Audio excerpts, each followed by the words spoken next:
নমস্কার বন্ধুরা, welcome to Shampa's kitchen. আজ আপনাদের সাথে শেয়ার করব লাউ দিয়ে সুপার টেস্টি লাউয়ের মালাইকারি রেসিপি। এই গরমে এই নিরামিষ লাউয়ের তরকারি এতটাই সুস্বাদু লাগে যে একবার ট্রাই করলেই দেখবেন পরিবারের সকলে বলবে এই নতুন রান্না আগে কেন বানিয়ে খাওয়াননি।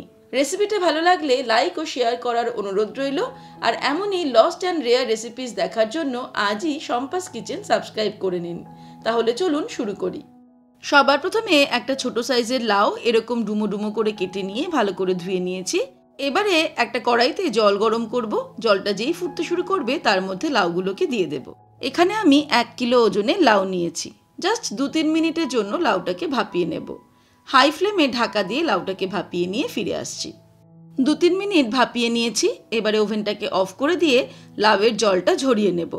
এবারে একটা কড়াইতে 2 টেবিলস্পুন পরিমাণে সর্ষের তেল গরম করে নিয়েছি। তেলটা গরম হয়ে গেলে ফ্লেমটাকে লোতে করে এর মধ্যে ফোড়ন দিয়ে দেব 2টো তেজপাতা আর দিয়ে দিচ্ছি 1/2 টিস্পুন গোটা জিরে। ফোড়নটাকে ফ্রাই করে নেব 10 সেকেন্ড। তারপরে এর মধ্যে দিয়ে দেব তৈরি করে রাখা মশলার পেস্ট। একটা ছোট মিক্সির জারে আমি প্রথমে নিয়ে নেব 4টে কাঁচা লঙ্কা, 2টো শুকনো লঙ্কা দিয়ে দিলাম, গোটা জিরে দিয়ে দেব 2 টিস্পুন আর দিয়ে দেব গোটা ধনে 2 টেবিলস্পুন। তারপরে অল্প জল অ্যাড করে এই মশলার পেস্ট তৈরি করেই রান্নাতে দিয়ে দিলাম। এবারে মশলাটাকে তেলের মধ্যে ভালো করে কষিয়ে নেব। মশলা কষানোর সময় এর মধ্যে অ্যাড করে দেব 1 টিস্পুন নুন, দিয়ে দেব 1 টিস্পুন চিনি আর দিয়ে দিচ্ছি 1/2 টিস্পুন হলুদ গুঁড়ো। তবে নুন, চিনি আর ঝালটা কিন্তু নিজেদের স্বাদ অনুসারে অ্যাড করতে হবে। এবারে 2 থেকে 3 মিনিট নাড়তে নাড়তে মশলাটাকে ভালো করে কষিয়ে নিতে হবে। মশলা থেকে তেল ছাড়তে শুরু করে দিয়েছে। আমি 3 মিনিট মশলাটাকে কষিয়ে নিলাম ভালো করে। এবারে এর মধ্যে ভাপিয়ে রাখা লাউটা অ্যাড করে দেব। লাউ অ্যাড করে দেওয়ার পর সব কিছুকে ভালো করে মিক্স করে নিলাম।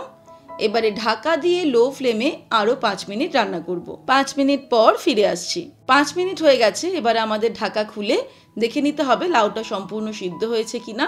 5 মিনিটে লাউ থেকে কিন্তু বেশ খানিকটা জল বেরিয়ে গেছে আর সেই জলেই লাউটা ভালো মতো সিদ্ধও হয়ে গেছে।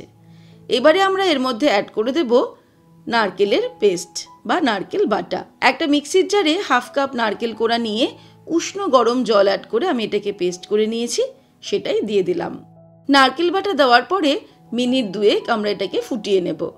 এই সময়ে নুন আর চিনিটা একটু টেস্ট করে দেখে নেব, একদম ঠিক আছে।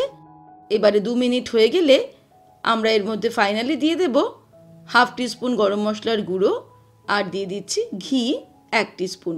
ঘি আর গরম মশলা অ্যাড করার পর সব কিছুকে ভালো করে মিক্স করে নিয়ে ওভেনটাকে অফ করে দেব।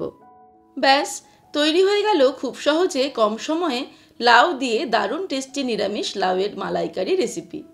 এই গরমে অবশ্যই একবার ট্রাই করে দেখুন আর আমায় কমেন্ট করে জানাবেন পরিবারের সকলের কেমন লাগলো। রেসিপিটা ভালো লাগলে লাইক ও শেয়ার করার অনুরোধ রইল। আর এমনই হারিয়ে যাওয়া রান্নার রেসিপি দেখার জন্য শম্পাস কিচেন সাবস্ক্রাইব করে নিন।